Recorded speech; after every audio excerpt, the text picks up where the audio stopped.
Hey everyone, Scott Smith with the Smith team at Keller Williams. Happy Friday, September 2nd. We are heading into Labor Day weekend, and hopefully you've got some plans to get out and enjoy that official last weekend of summer. As the kids are heading back to school, wanted to share with you some insights for the month of September on schools and how that relates to real estate. We've got some great information to share with you. The first thing we want to lead off with is how a school district can affect your property value and why that's important to you. Obviously, from a financial standpoint, it's important. But what if you don't have kids that are in school? Maybe they're graduated, or maybe you just don't have any kids. How that will actually tie back into real estate. So, found some great articles online. We've got a link to one of them, and then also just some great statistics from a few different studies that will shed some light on the impact with that. So, as we're heading back to school, a couple things for you with that.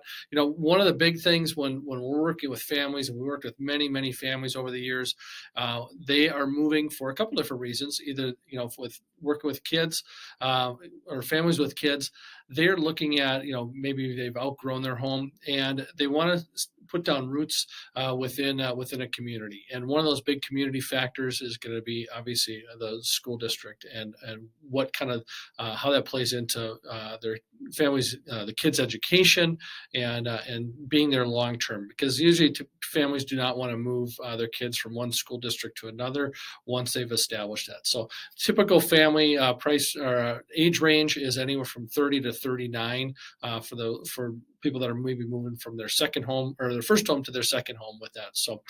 So again, we specialize in working with many families. We've done it over the years and really have some good insights with that. But one of the things that the National Association of Realtors put together was a study a few years ago and kind of studying what priorities buyers have when they're looking, and obviously community.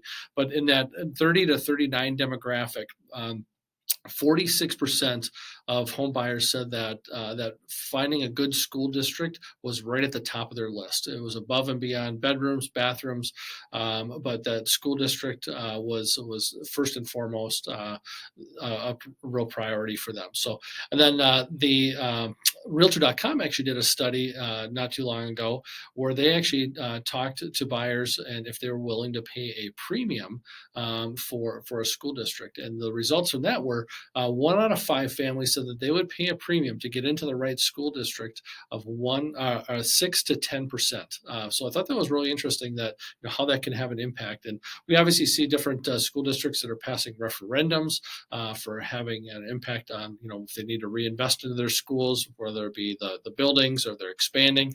Obviously, we live in Lake Elmo, and Stillwater School District is growing by leaps and bounds, and so we've got some of those referendums that will come up.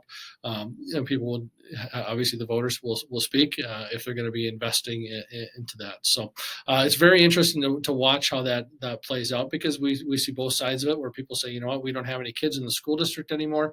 Why should we pay for that? And another study said that for every dollar spent on schools, we'll have a $20 impact, 20 to 1 return on that investment for property value. So you spend $1,000 on schools per household, you're going to get a $20,000 return on that, because buyers are willing to move into a school district that is well run and they've got some great test scores and quality education. On the flip side of that, you will see families will certainly move out if education is a priority for them.